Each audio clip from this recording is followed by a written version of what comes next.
Orang boleh bully kita. Orang boleh buat tuntutan macam-macam pada orang Islam. Israel berapa juta ya? Arab berapa ratus juta? Tak boleh buat apa kat Israel.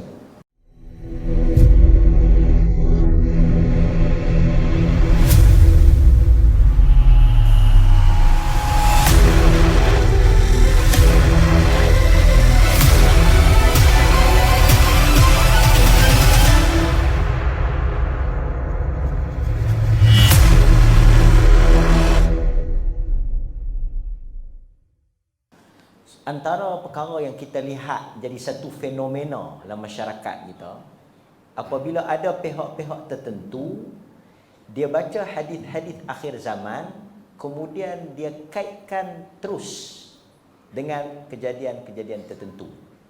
Umpamanya kita pernah dengar tentang hadis lelaki kulit hitam yang akan meruntuhkan Kaabah.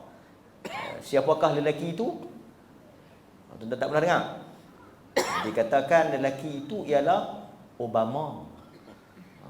Ada hadis mana dia kata Nabi maksudkan Obama, tapi sampai Obama tak jadi presiden dah, tak runtuhlah Kaabah tu. Jadi ada fenomena dia baca hadis, dia tempek peristiwa tu. Dia baca hadis, dia tempek peristiwa ni. Mungkin hadis tu sahih, tapi mungkin kejadian-kejadian itu kan mungkin boleh Datuk berikan pencerahan sikit kepada kita. Terima kasih. Saya ada pengalaman semasa perang Teluk, Saddam Hussein lawan dengan Amerika dan sekutunya. Semangat, terutama saya di Jordan ketika itu. Di Jordan ketika itu semua semangat lawan Amerika. Apatah lagi ketika itu Saddam telah hantar soruh roket dah.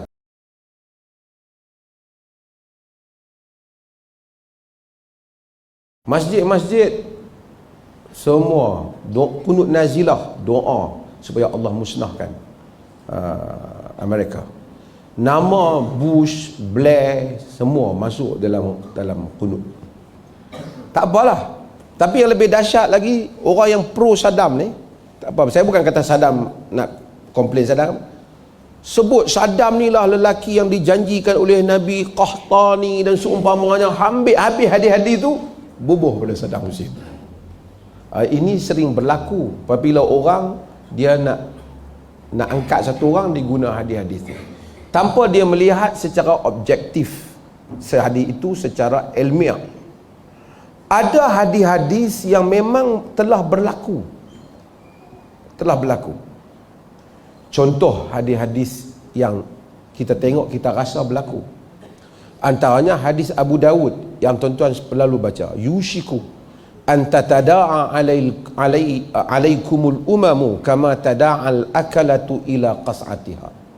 Qala amin qillati nahnu yawma idzin ya Rasulullah? Qala la, bal antum yawma idzin kathir walakinnakum ghutha ka ghutha'is sayl. La yanzi'anna Allah min suduri aduwikum al-mahabbata minkum wa la yaghzifanna fi qulubikumul wahn. Qalu wa mal wahnu ya Rasulullah? Qala hubbud dunya wa karahiyatul maut. Hadis riwayat Abu Dawud. Nabi kata dibimbangi nanti umat-umat semua akan berkumpul mengambil tindakan kepada kamu, pada umat Islam, macam orang ramai berkumpul kepada Qas'ah. Qas'ah ni dulang Arab yang boleh makan sampai 3 sampai 9 orang, dulang besar. Nabi kata nanti pada akhir zaman semua orang akan berkumpul bully kamu. Nampak berlaku tak? Berlaku tak tuan? Ini yang berlaku semua. Yahudi tibai kita, Kristian pun tibai, Hindu di India pun buat kita. Sahabat bertanya, amin qillati nahnu yawma idzin ya Rasulullah? Adakah ketika itu sebab kita sikit? Sahabat ni dia rasa banyak dah, orang tak boleh buat apa kat dia. Dia ingat barangkali zaman tu lagi sikit kau orang Islam, sampai tak boleh buat apa langsung ni pasal apa? Amin qillati nahnu yawma idzin ya Rasulullah? Amin qillati bina, dalam sebahagian riwayat. Kita sikit ke Rasulullah? Nabi kata la, bal antum yawma idzin kathir. Tak, pada zaman itu kamu ramai. Walakinnakum ghutha ka ghutha'is sayl. Tapi kamu bagaikan buih sampah sarap di atas permukaan air. Sampah atas permukaan air buih itu, air pergi ke kiri, dia pergi kiri. Air pergi kanan, dia pergi kanan. Dia tak ada pendirian. Nama saja orang Islam. Orang buli orang Islam merata, kita tak bertindak. Semua takut. La yanza'anna Allah min suduri aduwikum al-mahabbata minkum. Allah tarik daripada dada musuh kamu perasaan takut pada kamu. Wa yaqdhifanna fi qulubikumul wahn. Dan Allah akan campakkan ke dalam dada kamu wahan. Dulu orang musuh Islam takut. Orang yang dah haibah Islam ni, orang duduk, orang takut, orang gerun pada dia. Allah jadikan orang gerun dengan dia. Tapi orang tak gerun orang Islam. Nabi sebelum dia bergerak dah gerun dah. Abu Bakar sebelum bergerak gerun. Omar gerun pada dia sampai orang nak gunting rambut Omar tu pun gerun sampai terluka diri dia. Kita orang tak gerun. Orang boleh buli kita. Orang boleh buat tuntutan macam-macam pada orang Islam. Israel berapa juta ya? Arab berapa ratus juta? Tak boleh buat apa kat Israel. Oh, Hindu di India bunuh orang Islam. Tuan tengok kemarin pun bunuh lagi. Tampak tangan satu orang muda Islam, pukul ramai-ramai bagi mati. Al-wahan asal perkataan Arab lemah, daif. Sahabat tanya, wamal wahnu ya Rasulullah? Apa maksud wahan ya Rasulullah? Nabi kata, hubbud dunya wa karahiyatul maut. Cintakan dunia dan takutkan mati. Berlaku tak? Berlaku. Yang tu kita nampak. Ada sebahagian yang berlaku yang kita tak tahu. Sebagai orang kata berlaku, Imam Nawawi kata telah berlaku. Tapi saya tengok kadang-kadang saya pun tak pasti adakah telah berlaku ataupun belum berlaku. Nabi kata sinfan dalam hadis yang diriwayatkan oleh Imam Muslim dalam Sahih Muslim, sinfan min ahlin nar lam arahuma qat. Dua golongan ahli neraka yang aku belum tengok. Qaumun biaidihim qaumun lahum siyaqun ka'adnabil baqar yadribuna bihan nas. Kaum yang ada siyaq. Siyaq ni apa? Cemeti. Nabi kata, Nabi tak pernah tengok, tapi dia akan berlaku. Ada orang yang ataupun unasun, manusia yang puak, yang ada cemeti. Tahu cemeti yang pukul orang tu kan? Ka'aznabil baqar, seperti ekor lembu panjang. Yadribuna bihan nasa, dia pukul manusia dengan tu. Ulama-ulama dulu kata, yang tafsir hadis kata dia ni maksudnya puak, sebahagian kata polis-polis yang zalim. Tapi Nabi sebut tu seperti ekor lembu tu kita tak tahu. Tapi mereka kata tafsiran kepada orang yang zalim, yang pukul rakyat. Berlakulah panjang sejarah. Yang kedua, wanisaun kasiyatun ariyatun mumilat ma'ilat ru'usihinna ka'asnimatil bukhtil ma'ilah la yadkhulna jannah wa la yajidna rihaha wa inna rihaha la yujad fi min masiratin kadha wa kadha. Maksudnya Nabi kata yang kedua ialah wanita berpakaian tapi bertelanjang, berjalan menarik perhatian, dan mereka itu mumilat, boleh banyak maksud, tapi salah satu maksudnya orang akan suka dengan dia orang. Ma'ilat, dia condong, maksudnya menyebabkan dia pun condong pada orang. Ru'usihinna ka'asnimatil bukhtil ma'ilah, kepala mereka seperti bagaikan belakang unta. Kan bonggol unta tu, bila dia banyak daging dia kan dia condong kan. Dia kepala dia macam tu, kata Nabi. La yadkhulnal jannah, tak akan masuk syurga. Apa maksud berpakaian tapi bertelanjang?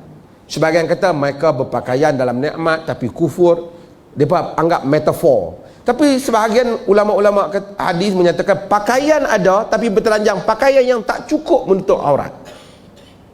Pakai tapi nampak aurat dia. Ini Nabi sebut sinfan min ahlin nar lam arahuma qat. dua golongan daripada ahli neraka yang aku belum tengok. Adakah mereka yang kita tengok hari ini ataupun memang hak nak mai?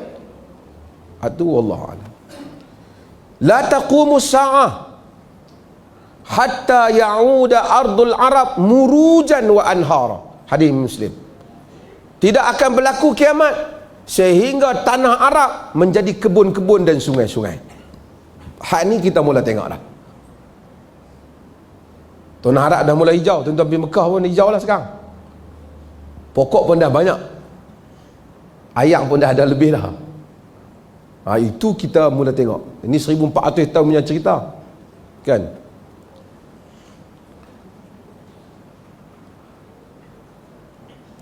Nabi kata isabatan min ummati ahrazahallahu an-nar. Dua puak di kalangan umat aku yang Allah pelihara mereka daripada neraka. Ini hadis riwayat An-Nasa'i dalam Sunan An-Nasa'i. Isabatun taghzul Hind, satu pasukan yang akan memerangi Hindu, India. Sekarang kita tengok India tindas orang Islam kan, tapi Nabi kata akan ada umat Nabi akan perang India. Wa isabatun takunu ma'a Isa bin Maryam, dan satu puak yang akan bersama dengan Isa bin Maryam.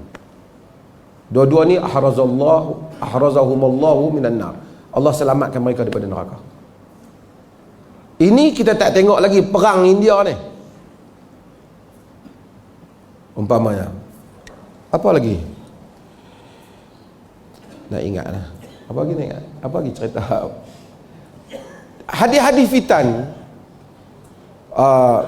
Umpamanya. Kalau sebut baru kita teringat. Bukan tua, lama.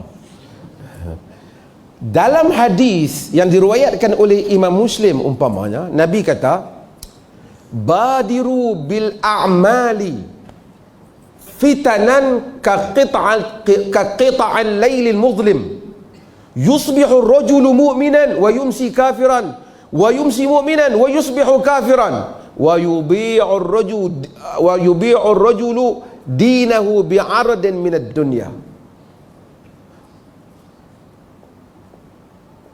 Nabi kata, bersegeralah buat amalan sebelum datang fitnah bagaikan malam yang sangat gelap.